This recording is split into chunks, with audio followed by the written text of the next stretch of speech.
All right, in this episode we talk about how to power clean correctly and how to convert that power to the mound.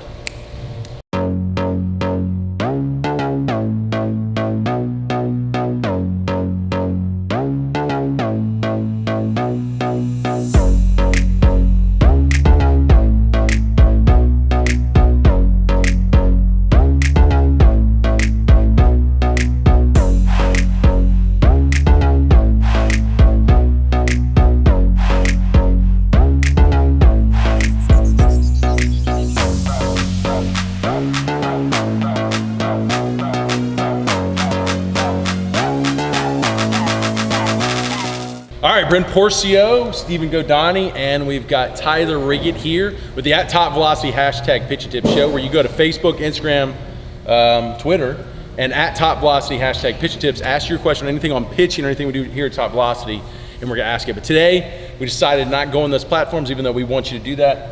We've got a student here who's been working with me, who's got a great question that we're gonna use for the show. So tell them where you're, well, we already told them your name, so tell them where you're from, where you're going to school, and ask your question.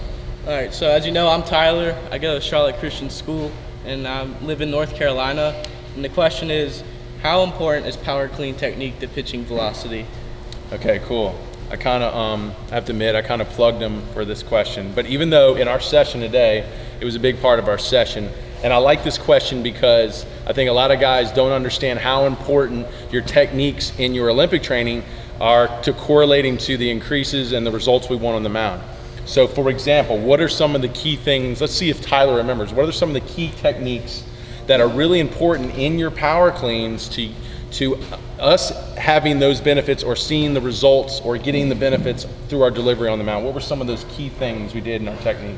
Well, the biggest key was for a person who's starting to lift as a beginner is not to keep your butt up and have your back like flat, like a 90-degree angle. You want to keep it up. Good, trunk position, so that's number one. Trunk position. A lot of guys, amateurs or guys that haven't gotten into good technique, want to keep their backs forward and deadlift. They want to kick their butts high. So what happens is they wind up swinging the weight with their backs, and then all we do is we develop really strong lower backs. We don't really want that. That's not going to correlate to the mound, because if we can learn to keep the trunk vertical through the clean, through the lift, through the transition, into the triple extension shrug, then we are going to hit the legs and core, which is really what we need to hit. And that's when we see the vertical jumps go up, and then that's when we can convert that to the power, the lower half power on the mound. So trunk position is one. What would be the other key thing? Probably I think that was the big one. Did I miss one?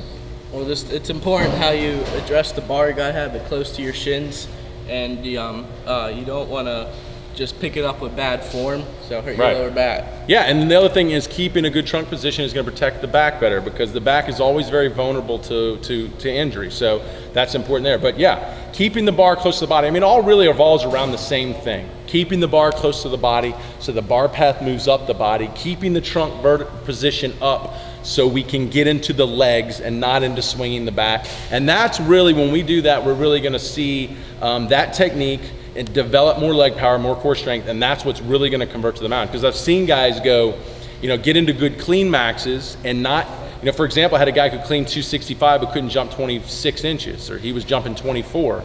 And then that's a problem, because that's a pretty good clean for his size, and therefore he wasn't seeing the leg power, and he also wasn't seeing it in the velo. He didn't see the velo go up. So taking him and getting his trunk position right, yeah, his clean max went down because his legs weren't built for it, and then he had to rebuild and go back up with a more lower half approach, and then all of a sudden his ball speed went on, and it correlated to the mound. What do you think? You got anything on that? Getting the good mechanics down too. Not only does it make your maxes go up, you'll actually be able to do more, but you're gonna significantly decrease your chance of injury. Like if you're doing it terribly wrong, like you have a pretty good chance of you might be able to hurt yourself. But yeah, just like Brent was saying, like the guy who came in, he was cleaning like he said, 265 pounds. But then it was like, we watched his form and it was just god awful form. And you're like, okay, well that's why you have like a 21-inch vertical or whatever it was. And then once you show him good technique to actually get into the legs, he realized that, okay, maybe my legs aren't as powerful as I thought they were. And that's critical. And what you find too is, like, for example, why Tyler was struggling getting into those low positions, which is really hard for beginners, is because you don't have the joint stability. You might even not even have the mobility to get down there. So you do want to start with those high butt positions, and then you wind up just using your back to swing the weight up. So sometimes it's just understanding, look, until my body gets the joint integrity and the core strength and leg strength just to keep my butt down and squat the weight up, I really can't push myself. I don't want to build power on dysfunction. And that'd be another great topic for the show, is talking how if you don't get into proper technique and develop the things that are important to get into proper technique, mobility and joint stability, then if you're trying to build power quickly, you're going to build power on a dysfunctional system, and that's going to lead to injury, and that's not going to produce the results on the mound. So that's another reason not to go down the road of trying to go too far too fast and getting into bad technique on the clean, because then you're not going to see it convert to the mound. So that was a good question. Glad I plugged that.